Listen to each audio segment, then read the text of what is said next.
Come on in the room. What's going on, y'all? We back. One last post game show for the Colorado Buffaloes. As I put it out there, y'all, this is gonna be a doozy here. Um, whew. So much to say. Everybody got so much to say. So much to say. And it's gonna be a so much to say type of show. I'm gonna try to make sure everybody get to express themselves. First off, I know all the clowns gonna show as expected. I remember in the beginning of the season when CU jumped out on everybody and all the media was on. All we had was the media. All the big talkers nowhere to be found. They hid up under the rocks. It was bored without the haters and the clowns. It was bored. I was looking for them. And I called them back, and boy, did I call them back. But man, this one here, I'm going to tell y'all right now. Greg said it. I hope you subscribe. I hope you've been following. If you do, you know what it is. If you're new, don't act like you know what it is. Get to know what it is. Go back, check out all the channels because I've been rolling like this since we started this thing. How I do it is how I do it. How other people do it, how they do it. You can't tell nobody how to do it. You always make your own channel. But everybody have their style. Everybody have their thing. I'm tell you, this gonna be my style today. Tell you, and people love it. People not love it like everything and everybody else. Let me tell you. A lot gonna be said today. This say what it is, and I'm gonna give everybody a chance to say what they need to say.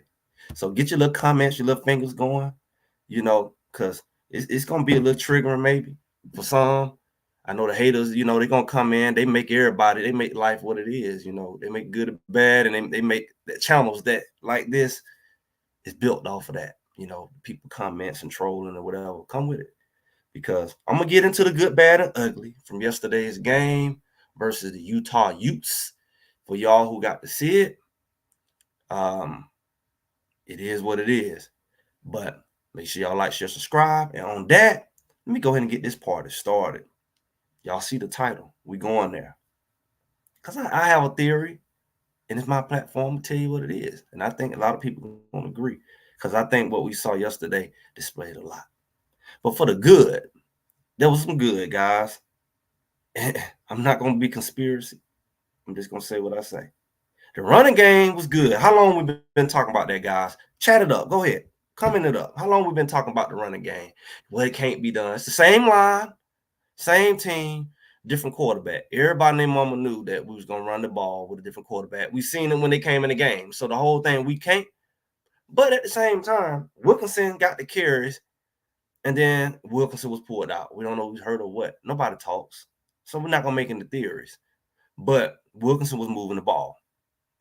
And typically a running back, once they start getting the ball, they start, getting that momentum. That's when they break one.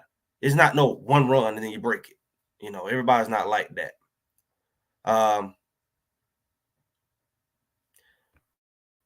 It's not one play and then it break. Usually you have to have the momentum. Coach Brewster resigned. Yeah, it's gonna be a lot of stuff coming, guys. That's probably be a whole nother video. I haven't heard about it, but yeah, I'm not surprised.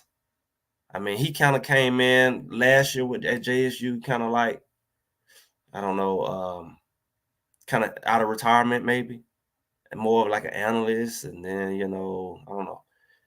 I don't know if he want to be that active, but something happened. The tight ends wasn't quite used, but it seemed like it was used yesterday in the run. We seen people come in motion. We seen that extra lineman. We seen tight ends come in and help block. We seen a different offensive layout yesterday.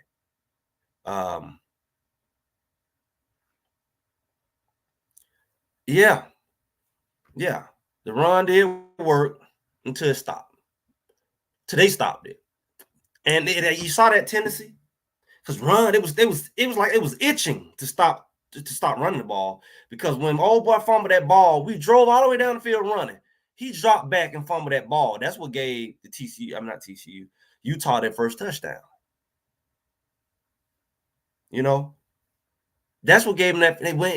They got too cute. Now I admit Utah tried to do it a couple times too, because I feel like they put themselves in a bad spot trying to throw two at times, but they definitely clearly ran the ball a lot more, you know. And it's some theories. It's some theories, man. We're gonna get into all that. Y'all, we here. We're gonna get into all this theory here later. Cause I don't like the conversation, but people so predictable. And it's led by haters. And the people don't know how to control their pain. So they typically, deflect and like we've been talking about. We've been talking about all this stuff, how people deflect. Some of our biggest haters was fans, so-called fans being in the year, and they get mad at the wrong people. Then some people just mentally off, and you don't know what kind of people be talking behind these keyboards. People got issues. I'm gonna get into this guy. I'm gonna get back to you with this linebacker thing, because we in the good. We're trying to be positive. They ran the ball. Yeah, they stopped for whatever reason, and they start shuffling around all these running backs again. Not really running back by committee, but just random. No specific packages or style for certain backs. That's their strength. Everybody kind of did the same thing. Run off tackle, Dylan ran off tackle. No, nothing unique for him. Nothing that make you say, "Oh, he in the game. We got to watch for this particular pass. We can't blitz." If you're gonna do the same thing, I can keep doing the same thing. But if I put this guy in, I know I got to watch the flats. I got to watch this guy. He gonna come out the backfield. Now we got to put a spy on him, or the DN can't just be ready to come at them like that. There's nothing wrong with packages and things that kind of specialize for certain players. There's nothing wrong with that. Oh, don't get me started. Hey, I told y'all we gonna get to all this. So this get your popcorn, whatever, coffee, whatever. We getting all this. We getting all this. Oh, we here. I'm done. I'm done being Mr. Nice Guy. I'm gonna tell y'all right now. So hey, we finna go there today. Let's get this few little good things out the way. Running game, and while we at it, quarterback was clean, mysteriously clean. Clean. Backup quarterback clean. Now he don't play before, and they had to get him out the game. He running for his life. But today, now it could be a lot of factors. It could be a lot of factors to why he was clean. Because everybody like to compare. They don't know the whole story. Utah had their fifth string quarterback in, and they had probably close to a dozen starters not play. Nobody want to talk about that. We're not the only people who didn't have people play. They probably had more starters not play. I know for sure their number one rusher, edge rusher, pass rusher, I've heard that he didn't play. So that could play a difference in, it's almost like our team, our line had how you see in the second, third, and fourth quarter, everybody look better because it's garbage time. Maybe maybe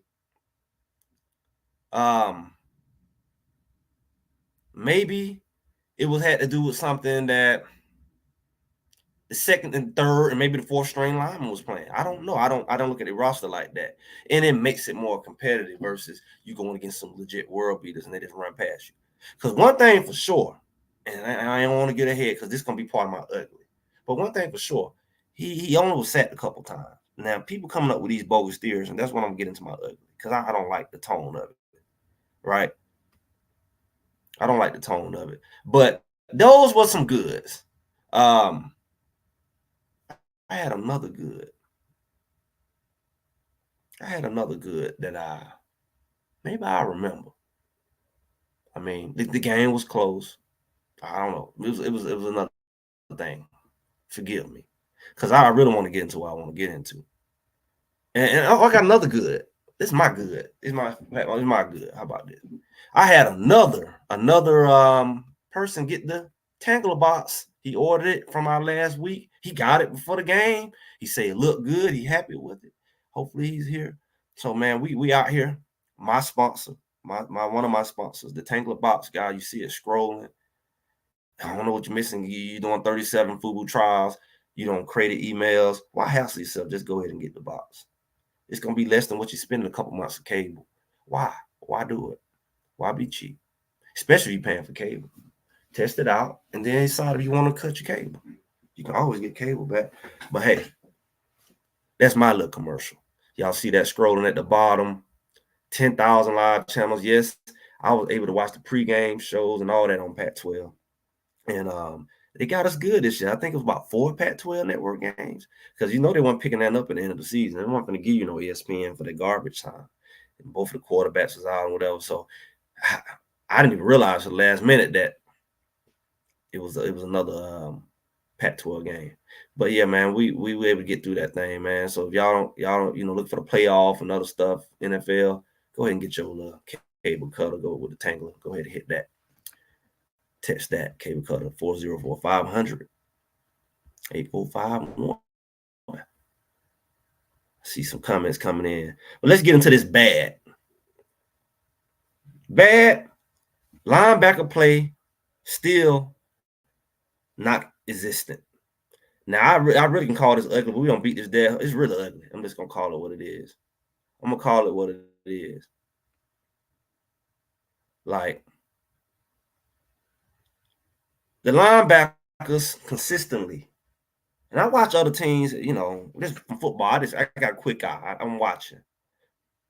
You can call them small. Let me tell you something. They may be small, but let's talk football. Small don't have nothing to do with you being out of place every single play.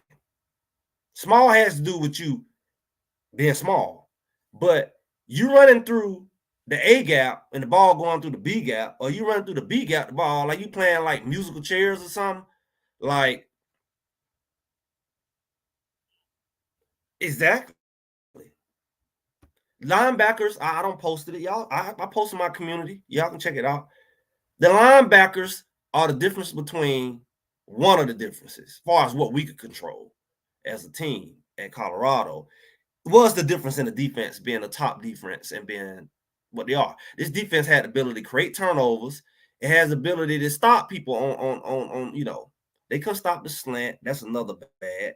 I mean, I'm not gonna lump it together, but the running game, everybody said we couldn't stop the running game. Let me tell you how the running game worked for people who yeah, we know Brewster gone. We got that news. Yes, Coach Hart was the linebacker coach at JSU. And they were, decent. They had just this is what happened to JSU for y'all who don't know. JSU was a juggernaut. JSU ran through everybody, and it's just being real. And that's why they hated him in the SWAC, because he was bringing in athletes who were really like a Travis Hunter, Shadeur. They clearly didn't belong there. Fools was not smart enough to see that. Say, hey, they can't play at this level. They weren't never supposed to be at that level. They were only there because of him. So it was several. Look at Coleman. Look at Kevin Coleman up there in Louisville. He's starting punt returner, star receiver. They just lost their second game yesterday. They still going to the ACC championship. To me, he came out better than everybody. I was wondering why he went there. He was close to it. He knew better, clearly. Shane Hooks didn't know better. But JSU just was better than everybody. And that's clearly what it is. They had too much firepower on offense. Their quarterback was not a SWAC quarterback ever. He never was. He was always more disciplined, more talented, more evolved than the other SWAC quarterbacks. Period. That's all it was. So they were beating teams. They didn't have to be that disciplined. They were inconsistent. They would make mistakes. But just like this year, Shadeur can go and just bomb. The receivers just run past them. They had too much speed. They had too much speed. And they had too much talent for the average SWAC team. SWAC teams can hang on, but they just pull away from them. What's going on, Prime Sports Media? Shout out. This thing here, we comparing to JSU is not a comparison, because it was very few teams who can match talent for talent. People say he got out coached in the Celebration Bowl. I bet the difference. I mean, yeah, this is stuff they didn't pay attention to in the. I went to both of them. First year, they was just happy to be there. You could think about it. It was their first year back in relevance, and they got caught up in the lights. Second year, they had catastrophe. It was the team was in turmoil. Act like you don't know that. The man took a job weeks before the celebration bowl. You know that's gonna damage the team. Thank you, Prime Sports Media, for the super chat. Appreciate you. This team was not the team that it was there. They was broken. It was several players didn't play in that game, jumping in the portal before that game. They had a whole falling out. And one thing Coach Prime, he like to cover stuff up to keep stuff inside, which I guess you're supposed to. Most teams do. Only thing they got is the cameras that let certain stuff out. But at the same time, that team was fractured. He benched his starting all swag edge rush. I don't even think that boy recovered to this day. He benched him because he was late, and they said it wasn't his fault. A lot of personal problems came, and he still was at the game. They needed him. They already had several other D linemen that didn't play. They fell out. So that's why they lost, and they went to double overtime. And they basically had that game at halftime. I was there, and they just came back. Yeah, Niles Gaddy. They say he's now at Missouri. Did he play? I don't know. I know Niles Gaddy, he was back and forth between leaving and staying at JSU, and then he finally left. I don't know what he's doing that day. I don't know if he's doing well. Hopefully he's doing well. But it was just some stuff going on that impacted that game mentally. But they had that game. It was over. You know, y'all don't know how HBCUs and the black culture, they really don't cheer at games, and they really about the band. It's just very, very different, right? So I was at the game. I realized, oh, this game over. The energy was gone. Like people were leaving. And then after halftime, they kind of let them back in the game. It was just a dry game. But they missed a lot of depth in the trenches, which I like to talk about. And that's where they got gushed at. They were short of several players. Them boys was tired. But they still was in the game. But needless, this JSU dominated because of that. They made errors there too, but they can make up for it with talent. When you move over here, your talent, you don't have significant talent at Colorado over everybody. Everybody got 4 or 5 stars. You had 4 or 5 stars at SWAC. That's abnormal. But he said, this is the movement I'm making. But they couldn't handle that. They didn't have the capacity. The other schools didn't have capacity. They didn't have the resources to even track them boys and keep them there. So that was a fallacy. But now you go to Colorado and you go up against teams who already got those, the USCs, the Oregons. They talent on top of talent, and you trying to build it from scratch. That's where you at. You can't out-talent them. So now your coaching come in. So now you expose them coaches that was at JSU. Like, oh, shucks. You just can't out-talent them. You got to actually have some fundamentals. And I believe, that's what happened. But the linebackers, like I said, all over the place, running past the runner to the lineman. You run to the lineman. Lineman don't have to come to you. You go and touch on the lineman and let the running back. Why are you touching the lineman? It's like, do they know if their job to block or are they there to tackle? To me, I don't know if they want to be a D lineman or O lineman because they certainly are not a linebacker. They certainly not a linebacker. So what I was saying was these linebackers are killing it, and they've done it all season. We don't talk about that here over and over. Also, like I said, they can't stop the quick slant. Everybody, no, 3rd down, 4th down, whatever, they're going to throw the freaking quick slant. Linebackers have a lot to do with that because you're not blitzing and you just run into a hole just to stand in it. You're not really getting nowhere, maybe because you're too small, but you're not really running into the open space. You're running right into a lineman. That's not a blitz. It's supposed to be some kind of scheme to get you to the open hole, like everybody else do you. So what if you're not blitzing, you should be back in coverage. Especially when you know they quick slant coming. Everybody don't did it to you all season. Somebody should be jumping routes by now. No football IQ. So DB should be lining up on the inside. You got help over top, taking away the slant on 3rd and 3. You act like they're finna throw a doggone go route. You give up a quick slant right there. And that's why we added ugly on the other side. Our receivers still running routes. It's 3rd and 2. I mean 3rd and 5. They running 2-3 yard routes. They still running 2 short routes. Catch it or not, they gonna tackle you because that gets into my last bad arm tackling. We saw more noodle arms, flailing arms tackling than anything. They really tackle like they practice. Don't take them down. Don't hit them. Don't hurt them. They tackle just like that in the game. The first thing they do is reach. They reach. They reach to tackle. They don't make contact to tackle. They reach. If they have to, if the tackle's not on them, and even if it was right up on them, the first thing they do is reach. So you see more. You see this more than this. D linemen, you name it, they're reaching. They're reaching, flailing arms, just noodle arms. Every time the tackle break, somebody reaching. Somebody reaching. I'm telling you now. Watch the game. I've never seen so many arms in my life. I've never seen so many arm tackles in my life. But I know as a player, when you practice the way they practice, the habits roll over. It's a reason why the Nick Sabans and all of that, you know, do what they do.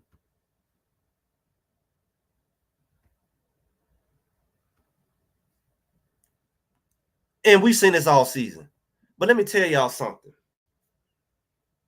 As part of this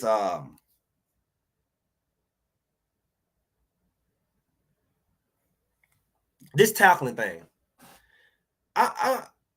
we've been dogging out the defense all year, and people just repeat stuff. But let me give y'all a clinic on how this works. Let me give y'all a clinic. The D line actually did pretty good, and I said it all year, but I really sat back and watched this thing. And yesterday and the last few games confirmed it. The linebackers are why the team is getting ran on. The D-line job is their assignment, their hole. It's the linebacker job to fill the other hole. If I'm in this hole, if I'm in this hole, and the linebacker is covering this hole, he's standing in this hole. That's his hole. Nobody's there. If he run his goofy behind over there, no wonder you have a truck as big as the highway, a lane on the highway with a running back and run through there. Then you expect 160, 107-pound safety to come up from 30 yards to hit a guy running full speed, untouched, 230-pound running back. Then you think he's going to take him head on. That's suicide. That's why Shadeur and Silver Crater, all them banged up. You expecting these little guys who are coverage guys supporting the run. They don't never supposed to be the run defense. Just in case you don't know or you forgot, DB's first assignment is coverage. They're not linebackers. But in this team, that's why they're leading the tackles, because there is no linebackers. All the linebackers do is run up in the hole in the line and stand there. They just stand in the hole. The D-line definitely did well, because the only time we did stop the run was when the D-line did make the tackle. If we didn't make the tackle in the backfield at the line of scrimmage, all the tackles happened 15 yards up. Tell me I'm lying. And I watched Bentley chase down more runs than he made in front. I watched him do. The quarterback did a raggedy play from Utah. And he tried to throw the ball, and both of the linebackers was there, and Bentley got the sack. He did all that. I said, watch this fool next play. Next play, they were gushed right there where he was. He ran to the wrong hole. He don't stop the run whatsoever. They blitz him. It's just what he do. Let's let him blitz. Just let him blitz. That's what you're gonna do. Just let him blitz. Just let him blitz.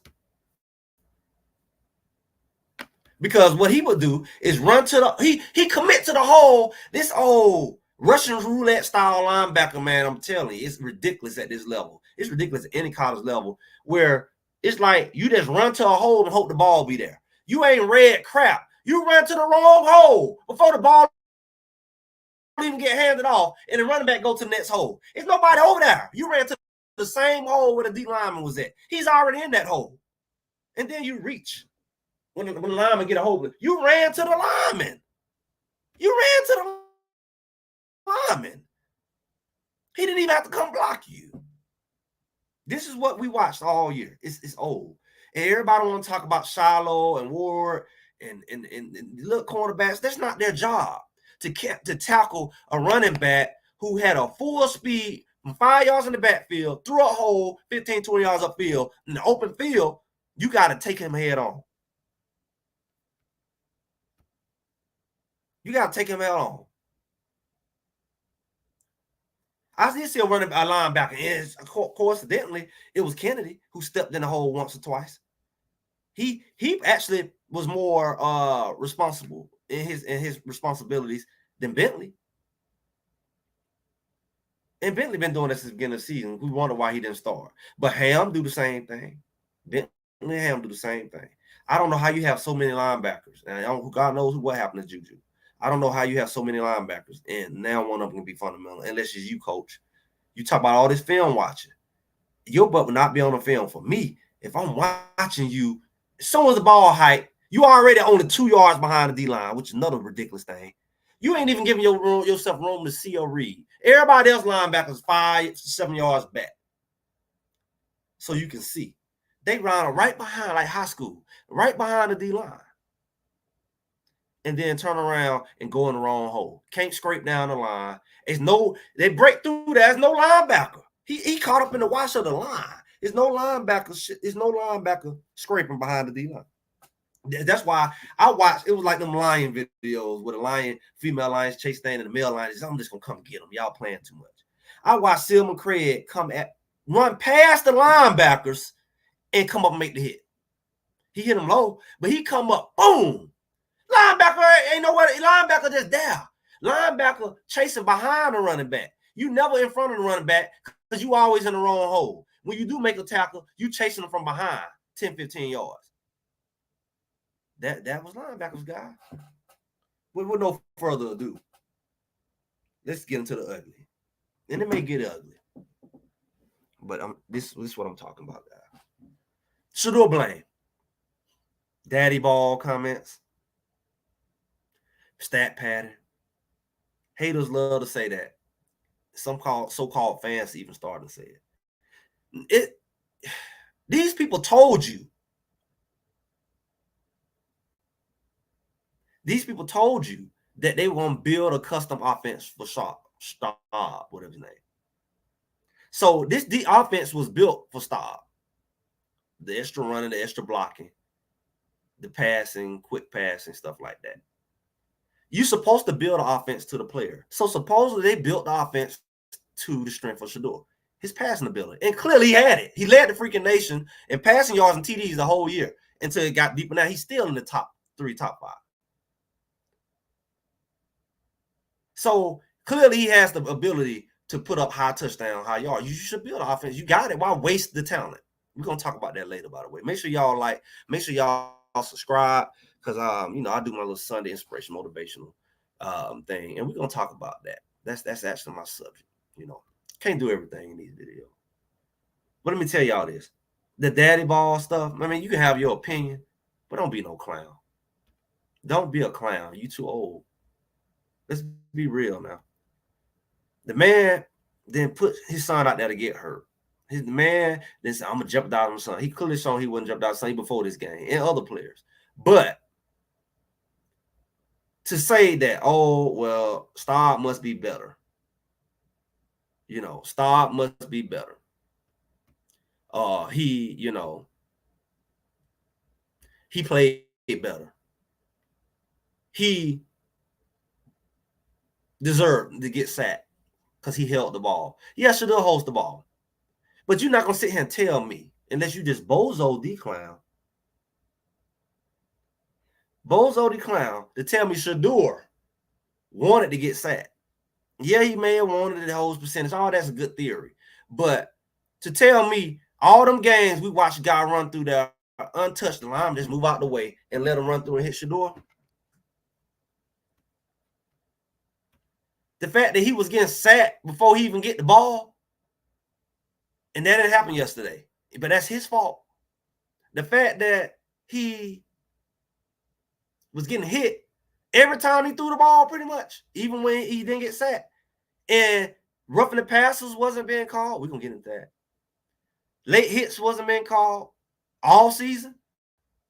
The fact that he was getting sacked, and he was the most sacked outside of maybe one program in the whole, y'all going to act like it's his fault. Yeah, he held the ball. But this guy's uniform was clean before, during, and after the play.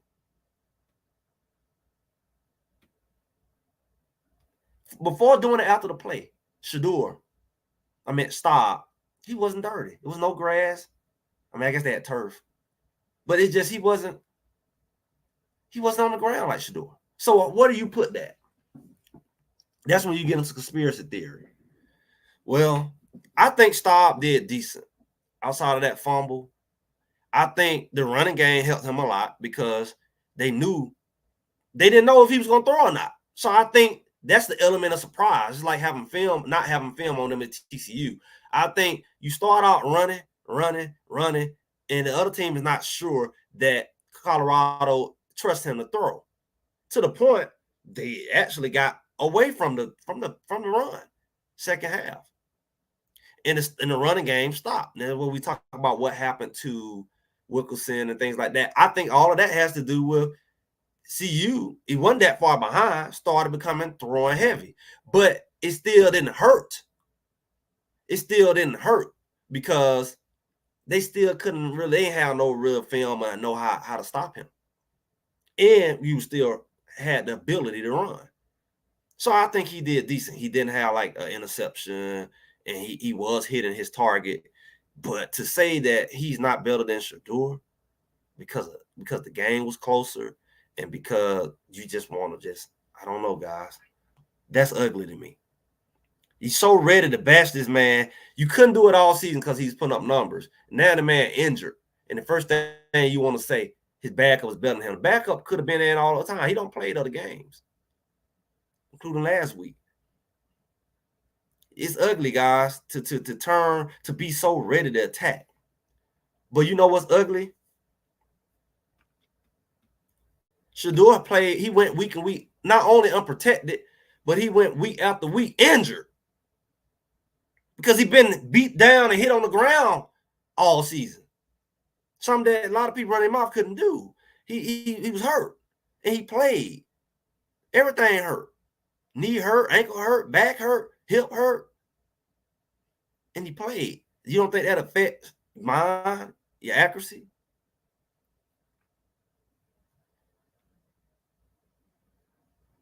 You definitely beat Utah with Shadeur, but it seemed like to me it was just agreement. Shadeur, Utah had a lot of players out. That wasn't the real Utah. Of course, they down to the fifth quarterback. So I think somewhere along the line, it was an agreement to the coaches. We're not going to play Shadeur. I think the coaches did that. I think it was a respect thing because it's like,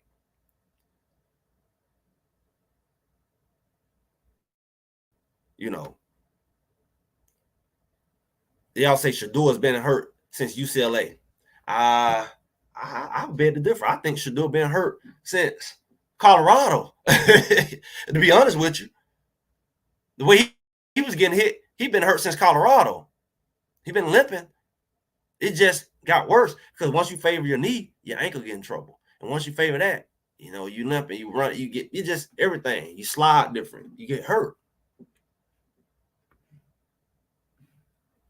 Yeah, we had a couple key players out, but they probably had more. So I think it was just, to me, I think it was just a good faith agreement. Hey, we're not gonna play Shadeur, and he was hurt anyway, and there was no need to because they playing their backup quarterback, and that's when we get into what's really ugly, guys. Now this is what's gonna get real. So go ahead and be ready, because this one, Greg be Greg. I said, I speak the truth, nothing but the truth, and the truth should set you free. That's my motto, just in case you didn't know. I'm not a Colorado group and nothing like that. I believe in the truth. I believe in the truth. Okay, this may be true. Like right around 11, 12, you're right. Utah had players out. You're right. You're right. But let me tell y'all what's really good. I've been hinting towards this all season. And like Coach Prime, I've been a good sport because Colorado has been doing a lot of dumb stuff, guys. They have, on the players level and the coaches level, they have not made the adjustments. They blah, blah, blah. So as a real person and as an athlete, you can't blame somebody when you don't do everything you can. That's just life. That's a life principle. I hope you heard that before. It's hard to blame another man, another system, another group for you not making it when you ain't done everything you can do. Because literally, it could have possibly made some difference. Right?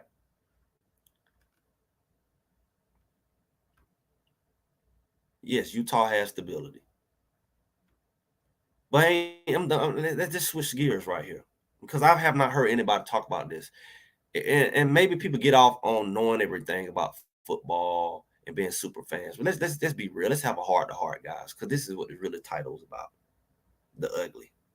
And I'm gonna end with this, but this is the bulk of the conversation. Coach Prime has been the big guy with the big man that he don't complain about a lot of stuff that's been happening from really second, third game. He's always been like,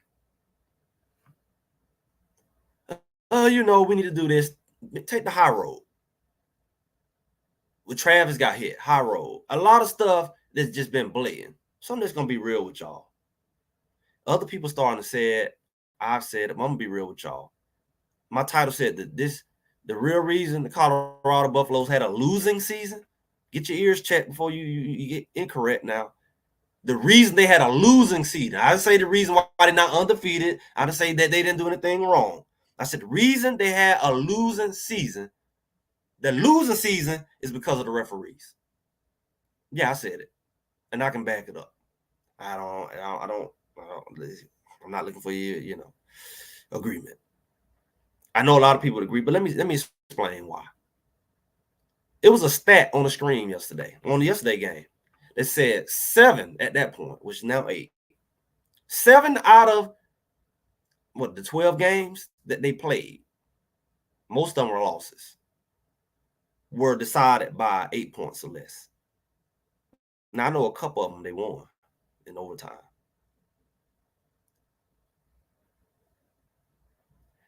The games that were close, I believe a couple of those games was designed for them to lose. Just looking at how this game was played yesterday, you can call it conspiracy.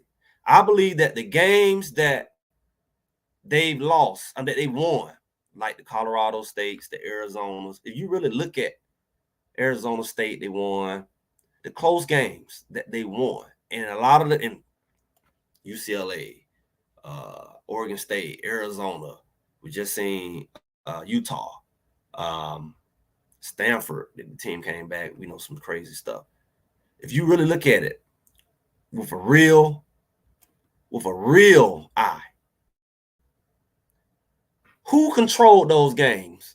Yes, you made mistakes. I think the other team made mistakes. But you remember I did a video, and I kind of hinted at it, and I ain't really dig into it. I said the number one reason CU is losing weeks ago. That's why you should be subscribed and you should be watching it. Go back and check out the videos. The reason why they were losing those games was because of penalties. Now, from an outside looking in, watching on TV, we seen stuff like linemen jumping off sides, right? We seen that. That's some dumb stuff, right? But we haven't factored in personal fouls that were called. That, like, we seen Kamani get called yesterday. We seen Travis Hunter getting a pushing match. What was that? Stanford or something like that. And that created a touchdown because they had finally got a third down stop. But the guy was poking and pushing Travis on the ground, doing stuff the whole game. They didn't say nothing. And as soon as Travis on the push back, they called a personal foul. They both was pushing. Yesterday, Kamani really wasn't even doing nothing, and they called it. These extend drives. These put the game and the team in scoring position, where they either get a score or a field goal 99% of the time. You see what I'm saying? We don't talk about all what Colorado. Let's do this now. We don't talk about it. That's dead. We have talked about everything Colorado need to do. We know that. We know they need to block. We know they need to run the ball. We know the coaches got sorry linebackers. We know. But let's see, y'all want to slide past this, but this is an issue. This is an issue. And every channel is sliding past. It's like it's thrown up in the comments. Let's have a conversation about this. Let's have a conversation about. Let's go back down memory lane. That's what I want to do. These boys have been caught on personal fouls that cause touchdowns and points when they losing these close games. They look at the roughing the passer that McClendon got. He didn't do that but push the quarterback. He didn't do that but push the quarterback, and the quarterback was throwing the ball. They act like he threw the ball, waited, and then the guy hit him. The guy was throwing the ball, and that extended a third down drive. That led to a score. We're going to get into the other stuff too. But I'm just starting here, guys. When you lose multiple games by 8 points or less, let's be real, supposed to lose 8 games because some of them you won and you had to go to overtime to do it. But a lot of times these teams will put the momentum.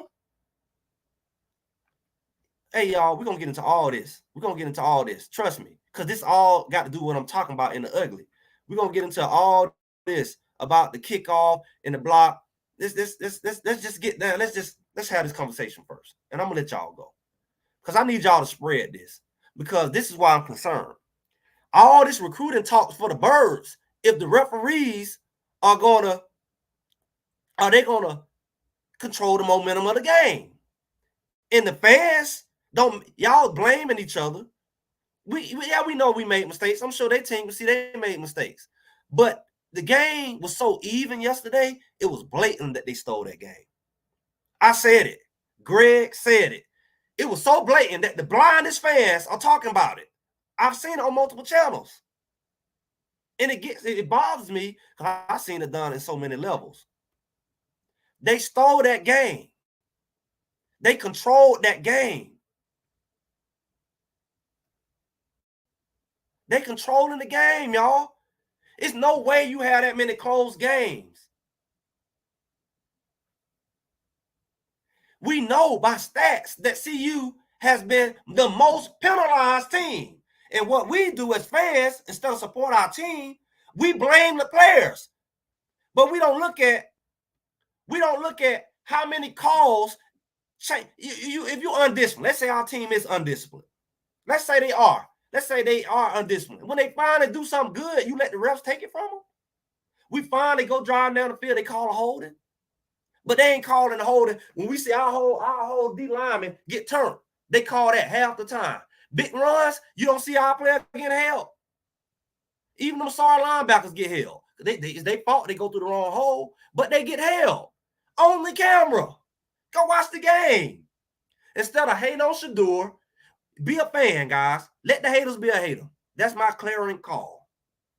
We got to make some noise behind this. I'm telling y'all, they showed y'all the signs when they benched all our linemen. We weren't talking about we ain't got no line. We got at least 2-3 linemen that didn't get to play this year because of NCAA. We know about Tyler Brown, but it was other ones. Who would have started? They took your line.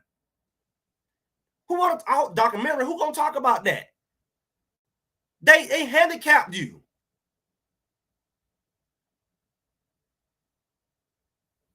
You talking about timeout? You be real. You must be real. You don't even know half of the timeouts was after questionable plays that they expected something to happen. Like when Shadeur got busted in the head, down there concussed. That's probably what happened to him. And he laid out on the field and they let the clock kept running. You want to talk about a timeout? Yeah. Shadeur got hit right in the head. You want to talk about a timeout? You don't even know why these folks call them timeout. And the play clock running, the game clock running. Then they send the ball. You can try to kick a field goal. He dragging out the field. They wait for a flag, and then they like call the timeout. He hurt. You don't know what's going on.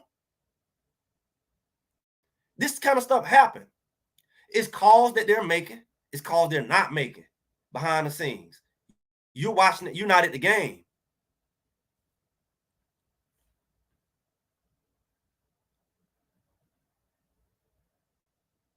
You're not at the game where I'm talking to people who's at the game talking about stuff you ain't saying on camera. Because you only letting the media showing you what they want. But it's a lot of stuff going on. Sometimes you see behind the scene, well off other cameras show stuff. Because they're not calling stuff. They're not calling when you see Xavier Weaver running down the field, getting his whole shirt ripped off. No pass interference call. We've been overcoming stuff. You're right. The record should be worse because we have overcome a lot of non-calls. Travis Hunter caught the ball yesterday. He had to fight through all hell. Man, on tackled him, everything. He still cradled the ball. That's how he got that touchdown drive. That's how he got his touchdown drive. They didn't call the pass interference. They weren't going to call it. They wasn't going to call it. They have no plan to call it. I watched other games where right down in camera view, Xavier Weaver get Cyclops, look, and he looked back at the referee. The referee said looking all weird. They wait to throw flags. They it's like they can't throw flags until they get some in their ear. I'm telling you now. I'm telling you. I'm watching it on camera. They get hit, they get this, they get that. The referee, they sit down. But they quit to throw a flag, they quit to blow a whistle. Travis Hunter ran the ball all the way to the sideline, kept his heel up off the ground. They say he stepped out of bounds. Instead of letting the play go out, they blew the whistle. We seen it with Shiloh a week or two ago when he caused a fumble and picked it up and ran for. He said, I would have scored. They blew the whistle. They blow the whistle. I played football. I've experienced this. I experienced this. My senior year, my defense was all we had.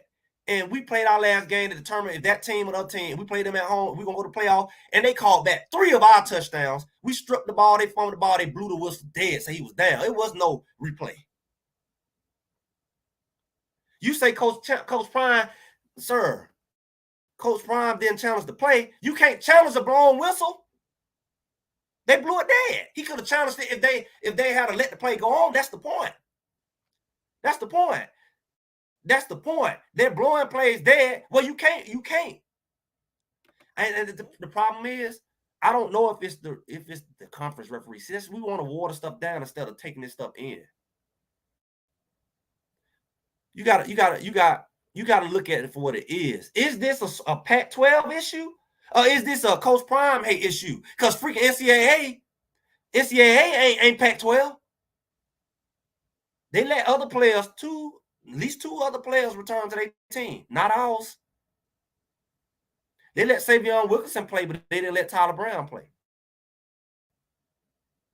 Savion Wilkinson been to more teams. I don't know the whole situation, but Savion Wilkinson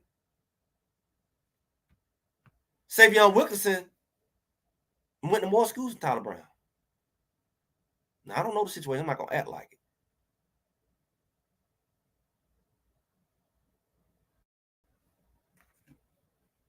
But everybody, even in the comments, want to go back. What about the rushing yards? We clearly already talked about rushing. Clearly, we already pointed out all the wrongs. But see, that's what non-fans or people who just want to hear themselves talk do. Because we know they didn't run the ball. I think they end up running, with the sacks and everything, maybe. And I question as to how they 30 yards. Savion got 30 by himself. But they factor in lost tackles for loss and all that. Take away from your rushing yards. It should be separate categories. And we know what they're going to do. We know what they're going to do. We know what they're going to do next year.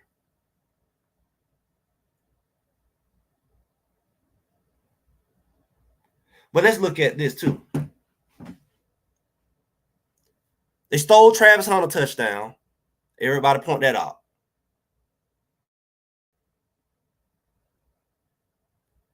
He caught the ball. He extended out. Double clutch. Pull the ball in and roll over. It was called a touchdown. They took it back. No video proof. No video proof. Like I told people, don't come with the weak stuff. You go ahead. Just find somebody else. Thank you. Thank you.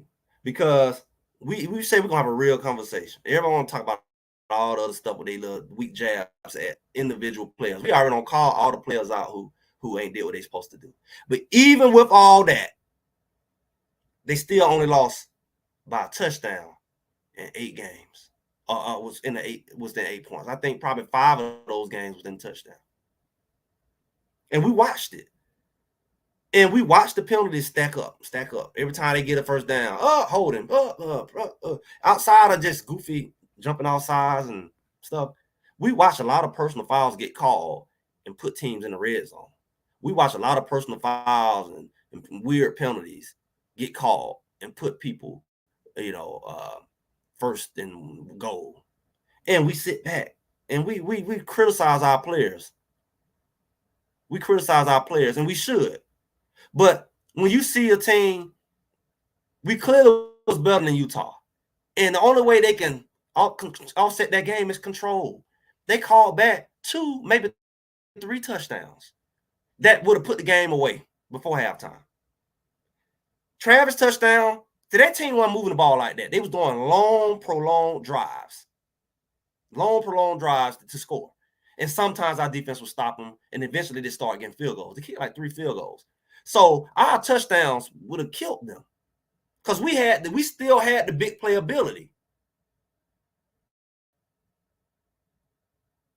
We still had the big playability. We still had Travis who can jump over. We didn't have Weaver. So what I saw was when they took that touchdown from Travis, I think the score would have been 14-10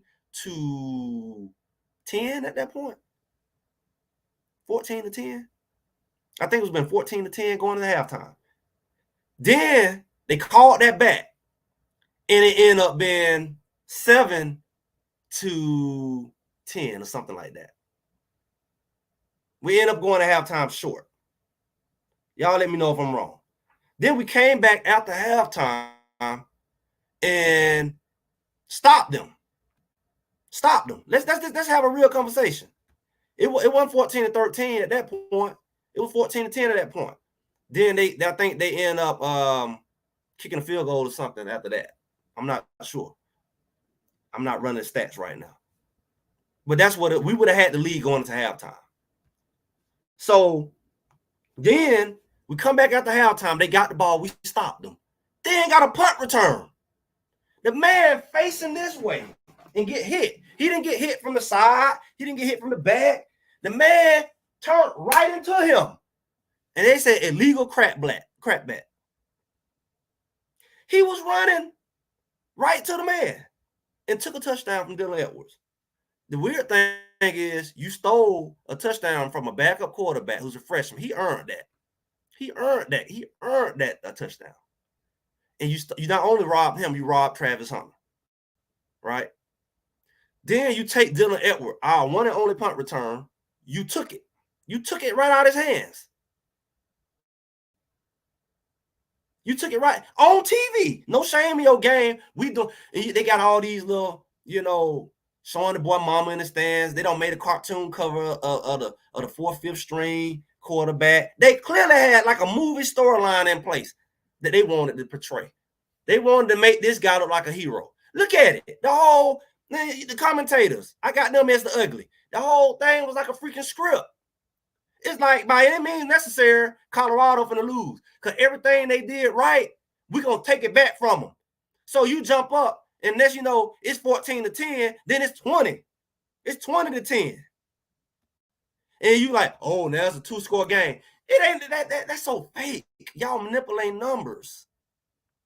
You manipulate numbers.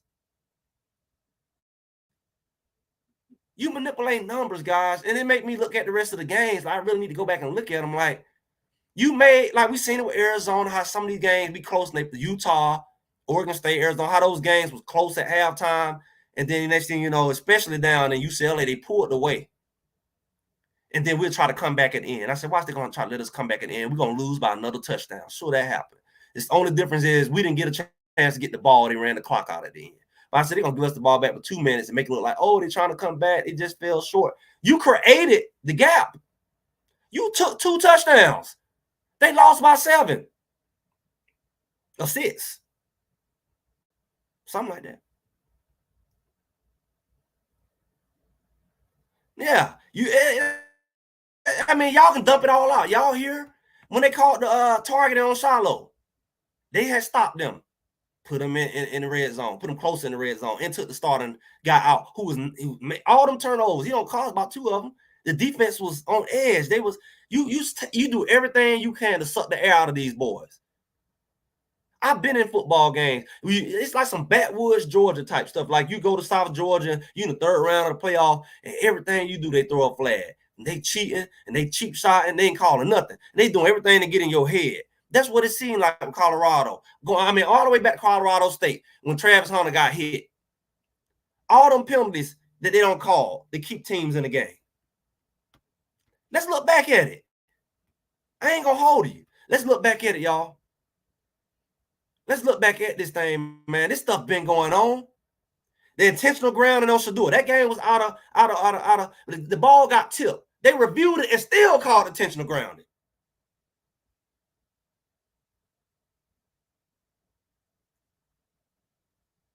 You know, I'm saying what I'm saying. I'm giving examples. I'm giving examples of pass interference is not called on us, but they'll turn right around and call Travis Hunter for hand checking somebody.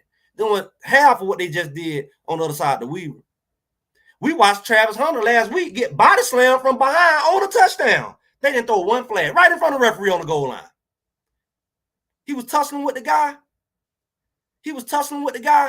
And they showed him on camera. Travis Hunter back was to it. The boy grabbed him from the behind and DDT'd him on a run right in front of the doggone referee.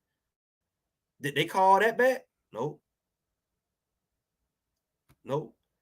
And that was a touchdown. But let's see you slam somebody. They calling you on an illegal crapback block, and they threw the. And you know what else about that crapback block that's interesting? Go watch the game.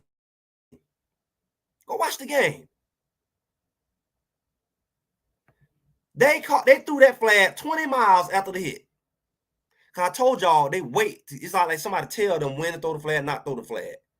I watched them make calls that wasn't even it, and they changed the call 2-3 times. Just come up with a call had nothing to do with a play, just to throw a flag. Y'all gotta pay attention. They're like, illegal block. Listen, that's not illegal block. Well, personal foul. They just come up with a call, and they'll change the call. And everybody be like, what's going on? That's the kind of stuff they've been getting away with. While we arguing and talking about each players and all the dumb stuff they do, we not paying attention to the ref still in the game. Siphoning points. He's siphoning points, siphoning first downs right up under you to make the game close or to get the other team ahead. Because when you look at it, all of these calls that they're making, these personal foul, 15-yard penalties, they are affecting the game. Now, ask me, how many touchdowns have you seen called back against Utah? Now, ask me, how many teams had got touchdowns called back this season? You watched 2, 3 in one game. We watched UCLA would have lost to us if they didn't do that phantom, what they call it, hovering off the ground catch that they had to create into a catch. The boy, both feet was off the ground, and they had to zoom all the way in to see a little cleat and say, oh, it got to be touching the ground. He got clear cleats. It ain't touching the ground. And there's no way his back foot is on the ground if his front foot ain't, unless you dragging it. You don't defy gravity. You try to his front foot and back foot hit the ground at the same time. Really, his back foot hit the ground after his front foot. But they try to say, oh, he touched the ground. No, that foot never touched the ground because nobody in their right mind finna let their back foot, you'll break your leg. Try to put your back foot down and your momentum going this way, you're gonna snap your knee in half.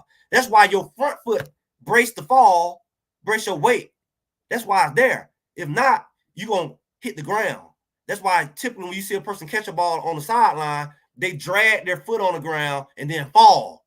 You don't let your back foot hit the ground first and you still land on your front foot. His back foot that they said touched the inbounds never touched. It hovered over the ground. And that play extended their drive and allowed them to beat CU. And CU had finally stopped. There was a third down and long. And that boy caught that ball and with one hand, and that left foot never touched. And they zoomed in on it, and they called it a catch. I'm telling you now. That's what I. It's irrelevant, man. That's what I'm talking about. That's what I'm talking about, guys. When are we going to have that conversation? Push the people to have this conversation. Push other channels to have that conversation. Yeah, the referees mock the players. The referees mock the players. I watched it on camera. He was smirking at Weaver when Weaver don't got helmet all knocked. He told like, what's going on? The referee like, they don't know they on camera. But we're gonna do anything about it. It's like some sick, fraudulent political stuff or something. Like, what in the world is going on? You rigging it? Now I've always been a guy who said they rig stuff. But you wonder how. This shows you referees can rig it. You say, is the players doing it? Maybe. But you know these refs are doing it. You know these refs are doing it. Travis going out of bounds, it blew the whistle. It's not reviewable. Then we look at the lineman. This is another question. The lineman flinched, and they called it offside. He never crossed the line of scrimmage. He just shifted to his left. And is he not allowed to shift? He played it off and shifted to the left. And the lineman did like that. And the ankle's going to go to talk about, well, anything to make the lineman jump. He never jumped into him. The only time a lineman got a right to jump is if somebody jump into his space. He did like that. Since when can a D lineman move? Is he an offensive lineman? Since when does a defensive lineman not allow himself to move? Like, really? They got a penalty on that. That's what that did for them. These are the kind of things that destroy momentum, guys. You know, the lopsided calls clearly exist because CU basically leads the countries in penalties. Now, and I concluded that with a decent mind, common sense told me, well, that's why they losing. But if you look further, this game just proved that the refs are willing to call penalties and overturn calls. They're willing to blatantly manipulate the direction of the game. They're willing to do it. And when you got somebody willing to do it, you as a person have enough integrity to say, you know what? Let me really think about it. Let me really think about it. Let me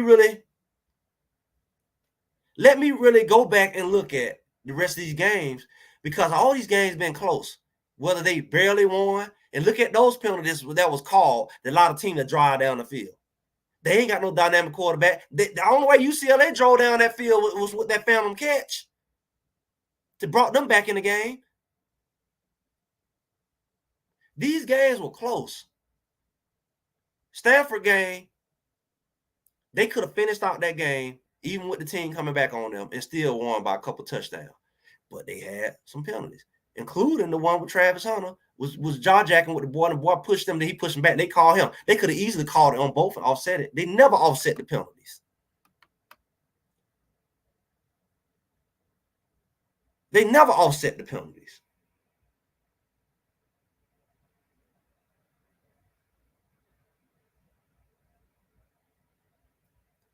You got to look at it, man. It's like, if we can conclude this season, if you real, you've been here.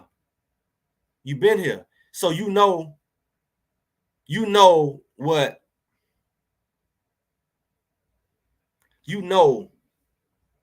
we've been talking about. So like I said, make sure you like, share, subscribe. Go look at what we've been talking about. This is probably my 5th live. I done plenty of videos. I've done over 100 videos this season. And I don't do lives except after the game. And I didn't even do that till halfway through the season. So go check the videos are there. We talked about, even in the lives, the penalties. But we never, ever had the nerve to say, I mean, we watched them call stuff, and we were so busy looking at our line. They don't block. We were so busy. Yeah, that's true. But we never held these referees responsible. And meanwhile, they were siphoning money. They were siphoning points right off from under us. Literally, this game, they took 2-3 touchdowns. The Jimmy Horn catch, they say lineman down the field. Maybe that's legit. But how many penalties do you see? Everybody we played, nobody has out penalized us.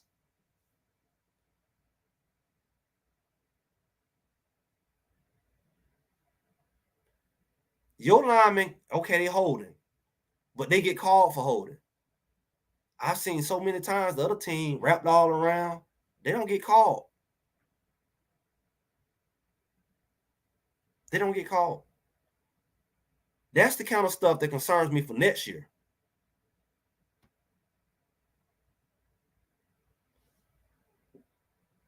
That's what gets me about next year. Because you say, I'm going to get all these players, but they just going to take touchdowns from you? And you mess around being a close game? Clearly, it costs you. You going to lose by a touchdown, and you watch two get took from you. One right there, clearly caught. It ain't reversible by it has to be indisputable evidence. Oh, he lost possession of the ball. Where? Oh, he caught the ball, rolled over in 0.0 seconds. What did he lose the ball? You call our DBs pass interference, give them an extra down, get them first downs. Our DBs fight like all hell to catch a ball, and they just so happen to catch it. Travis Hunter just so happened to fall through that ball and caught it. If he didn't catch it, they weren't going to throw not one flag. DB ain't turning around. He holding them. He grabbing them. Even while he catching the ball, they ain't even have the integrity. They ain't even have the integrity to throw the flag. It was going to be overturned anyway. I mean, it's going to be declined. So, I appreciate y'all being here, man. I don't know what I can say, but I know this all season, yeah, we need a line. But if these folks gonna treat you like this, and you ain't gonna do nothing about it, and the NCAA gonna do stuff to undercut you, and everybody behind the scenes laughing. We heard about teams teaming up, giving each other film outside of the norm. We heard about that early in Oregon to get extra goods on college. Said they do that. No, that the doggone Coach Clint said this is way beyond what they normally do. He admitted it.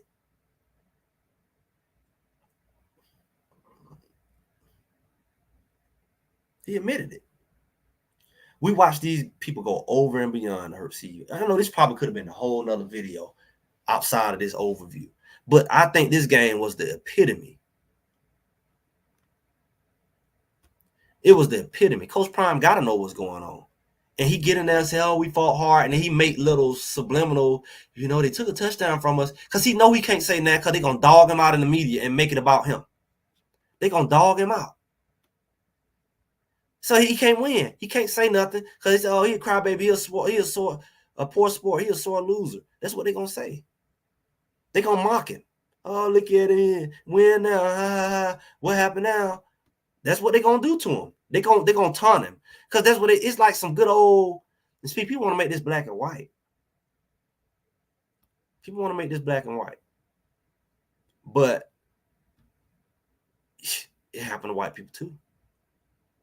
You just happy it happened to certain white people because you've been deceived.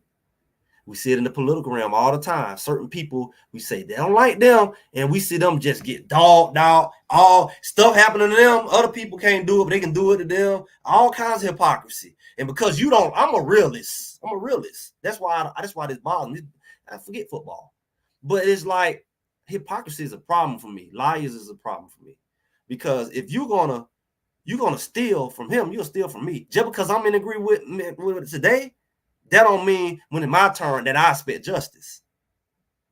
They just steal from you. Oh, I don't like him. It didn't happen to him, but it better not happen to me.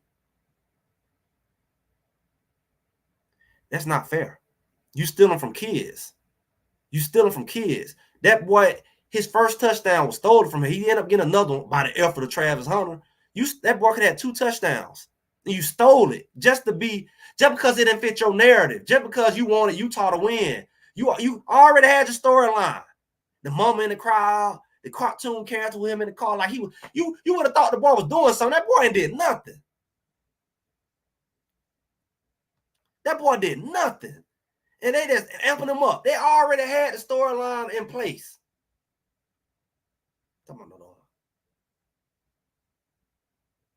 They had the storyline in place. The storyline was in place, guys. And the refs kept that game under control, like a good old master. You let them go up and pull them back. Okay, y'all started going up penalty. All right, they starting to get a little ahead. Let's let them hold and let them do whatever they need to do to come back. And then if you just outplay a team every now and then, but to me, the way I see it, they wanted them to lose to Colorado State. They supposed to lose. I wouldn't blame it. I wouldn't be. I wouldn't be on there. They supposed to lost Colorado State.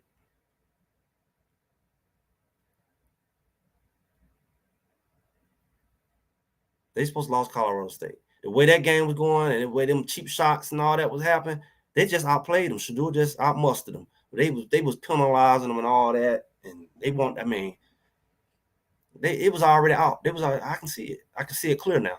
I hope y'all can too. I can clearly see they had it out for them the whole time. I mean, it was clear they was against Prime, and they didn't like all the showboat and the fact he's an outsider. But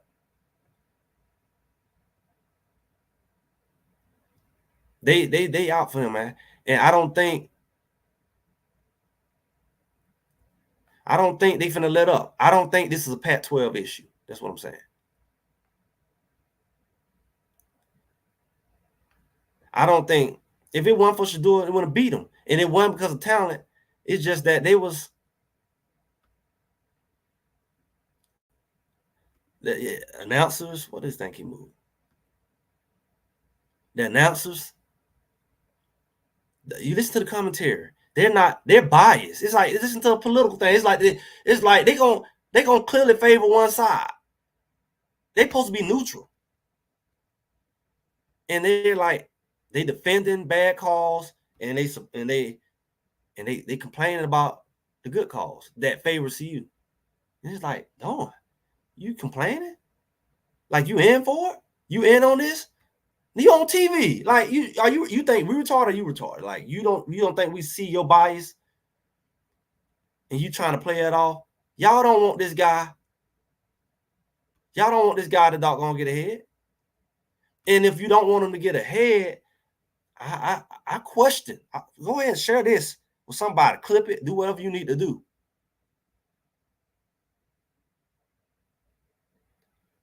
I'm concerned. Greg said it. I'm concerned. This is bigger than football. That's been my thing. If I had any secondary thing, it's bigger than football. If these referees and forces or whatever they are that hell bent on, it's not fair that you can make a team lose who's supposed to win. They didn't make themselves lose. They made the plays. They made the plays to win, and you took those plays. How many plays you took from Utah? How many of their plays you blew dead? How many touchdowns you caught? They didn't have them. You made the close game. And like I say, you did it in other games. Anytime they got some momentum, you shot them dead.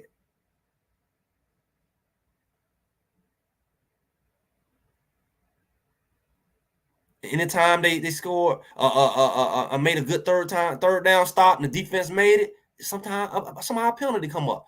If somebody look at the stats, man, we don't have at least 2 or 3, at least roughing the passers called on after third down stops, or some kind of roughing or something. A personal foul. Let's put it all in the personal foul category. You know how many third down stops we don't have personal fouls pop out at the end of the play? At the end of the play. After we don't stop them. Beep. They wasn't there before we stopped. Oh, they stopped. Let's throw a flag. Several, at least 5. Game impacting calls because those stops would determine the game. Those stops would have determined the game. That they finally stopped them, make them have to punt, The field goal too long, you get them a 15-yard penalty, they end up scoring and getting a field goal and making a two-score game, or go on getting a touchdown and getting the lead and winning. That right there, that's a problem. Big 12, Lil 12, Pat 12, Fat 12, whatever you want to call it.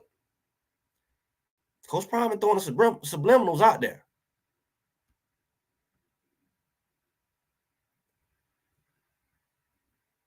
I mean, that's I don't know why that's on my screen now.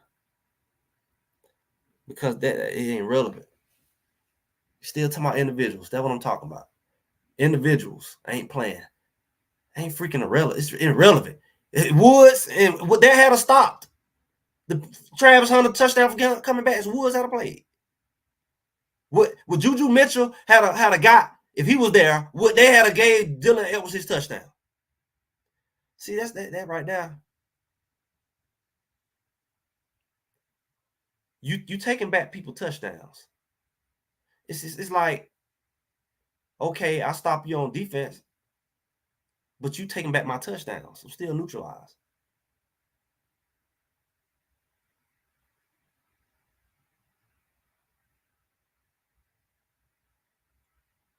And you still want to be off topic, guy. I've said it 10 times. Instead of trying to be real with these decals, whatever, logos, people. We've already pointed out everything CU done wrong and could do better. And I'm going to end on this. You want to be a troll, clown, whatever you want to be. Thanks for being here. You make the world go round. But all the CU fans out here, if you're going to be around next year and you want to see something different,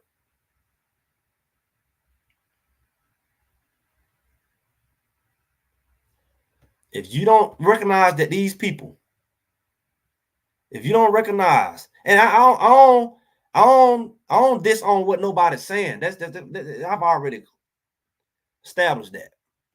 Everybody can say what they want. No problem. It ain't disrespect to what you say. We got a bigger issue. And I don't kind of prolong this just to drive this home, because I know you ain't gonna hear it nobody else. They're gonna gloss over it. And I decided to put emphasis on it. That's why I put it in my title. We don't already establish the weaknesses of CU. But I'm telling you, if it weren't for these refs like yesterday, CU would have their bowl game. They siphoned every game they could out of these boys. Oh, they got 4 games. We had 3-4 games at the beginning. All you needed was 1 or 2, and they just siphoned everything up out of them from that point on. Did coaches make dumb decisions? Yes. Did players make dumb decisions? Yes. And they still supposed to win at least 6 games.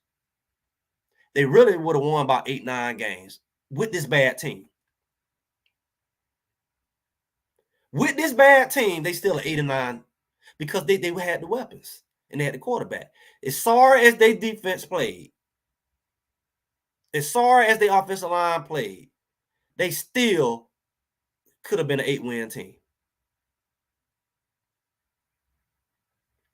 Period. I'm not even talking about no shoulda, woulda, coulda. I'm talking about looking at the actual game. Like this game ended yesterday.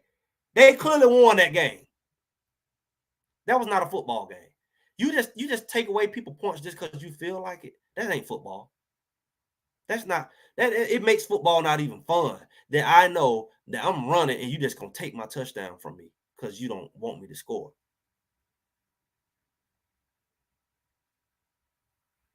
Without the linebackers, without all the people playing, without all of that, they still would have won. Yeah, certain other people. I mean, you have to figure it out on the documentary why certain people and why Smoke is at the doggone Iron Bowl. Where Juju at? You can ask all these questions. Maybe they'll come up. I wouldn't be surprised if none of this stuff ever come to light. I wouldn't be surprised because they cover up a lot of stuff that I heard about behind the closed doors. What happened at Arizona State while certain people didn't play, and would it ever come up? Nope, and it did. There's a lot of stuff we probably never know about And some of the stuff, whatever they want to come out, it's gonna come out during the documentary. It's gonna come out. But with all of that said,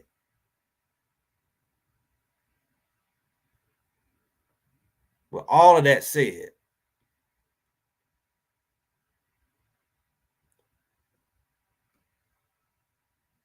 these guys on their worst day, with the roster they got and what they did on the field, minus all the penalties and manipulations that was out of their control, all the stuff that was out of their control, they still would have been, I'll say, at least 7 games. Appreciate it. Yeah, y'all don't catch that? What I'm saying? All that on said. If you take away stuff like we seen yesterday, you see they giving these boys losses. They giving them losses. They're not perfect, but you giving them losses.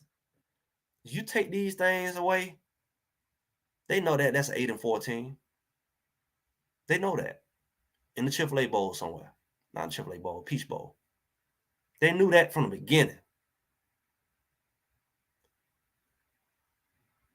They had issues, but their issues is not a 4-18. It's not a 4-18.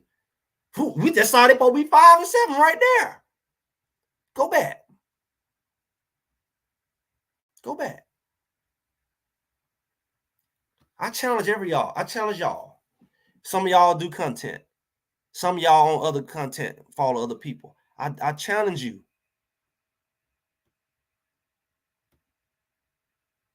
I challenge y'all.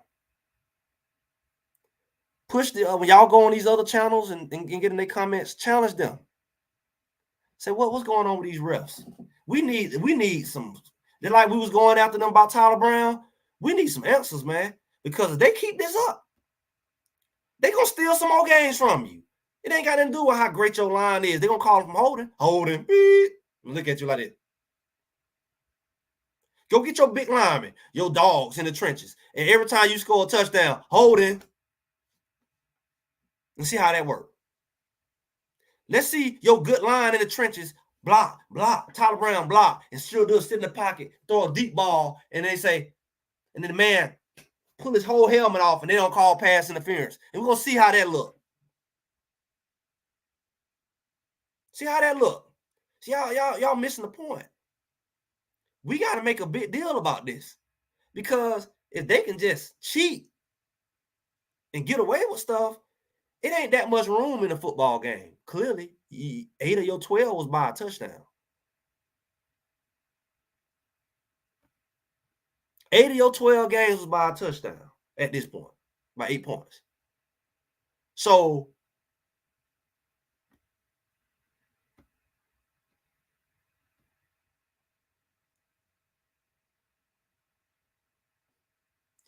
I don't know, man.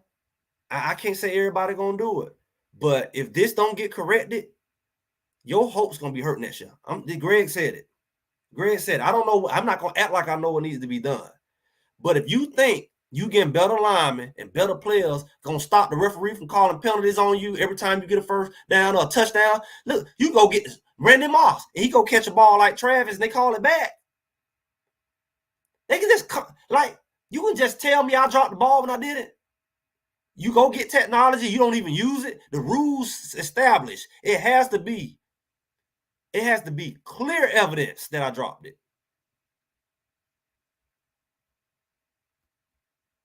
It has to be clear evidence that I dropped it. And you just say, he bobbled the ball. You don't have to explain it. You just say, I bobbled the ball. You didn't need no camera for that. But it was already called touchdown. So that means it should be very difficult to overturn. You have to have strong evidence. Oh, you see the ball came, he let go of the ball, and then it went back in his hand. He never moved the ball. And the ball is even allowed to move. As long as it shows he got control, he never lost control of the ball. But they say he did. And they say he did. So I'm telling y'all, man, I'm gonna end on that. That's my concern. They can lose the same way next year. They may not lose. They might make it look normal. They may say next year you win 6, 7 games. Maybe you win 8. They siphoning games from you unrightfully. It ain't because this team just outplayed you. They didn't outplay Colorado yesterday. We can say other games they may did. It's clearly they was the better team yesterday. Clearly. They just had more weapons playing. We still had Travis Hunter out there. They couldn't stop Travis Hunter, but the referees did. The referees did. The referees stopped Travis Hunter. The referees stopped Dylan Edwards. They did. They couldn't tackle him. They couldn't stop him. Travis Hunter had 2-3 touchdowns and they didn't stop him. They called everything back. He stepped out of bounds. The only reason they didn't take the one back he scored because they couldn't even touch him. They probably looking for a hole. Do you see a hole? You see a hole? Darn it. Darn it. Why do we? Let's throw her. It's too late. We'll throw a flag next time. We don't want to be too obvious. I think we got enough lead right now. We'll save this flag for later. That's how they playing ball. That ain't football. That's Hunger Games or something. Like, is the Hunger Games? Or we're gonna send some bees and let them attack him. He got too much of a lead.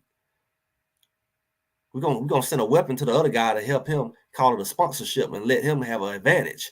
That's what they're doing. This is freaking Hunger Games. I guess football is Hunger Games, guys. I guess that's what it is.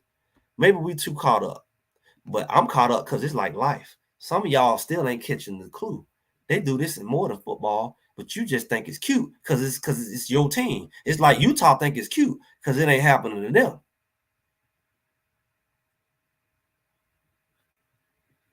Y'all think it's cute, but it's a problem for me, period, because I'm a real person.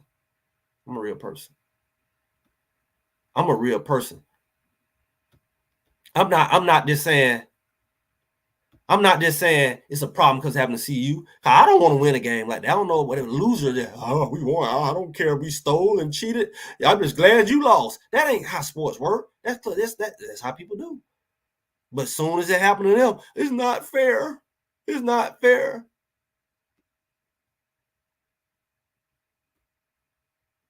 It's not fair. Fair is not fair. I stand for the truth. Nothing but the truth, and the truth shall set you free. Like I said, that's who I am. Greg said it, and I'm going to end on that. I hope y'all think about these things. Y'all enjoy the rest of y'all Sunday. I might have something to eat. I appreciate all y'all. I appreciate every last one of y'all's comments. I appreciate your contribution. We got a little spicy here, but this is a real issue. And I want the main thing to be the main thing.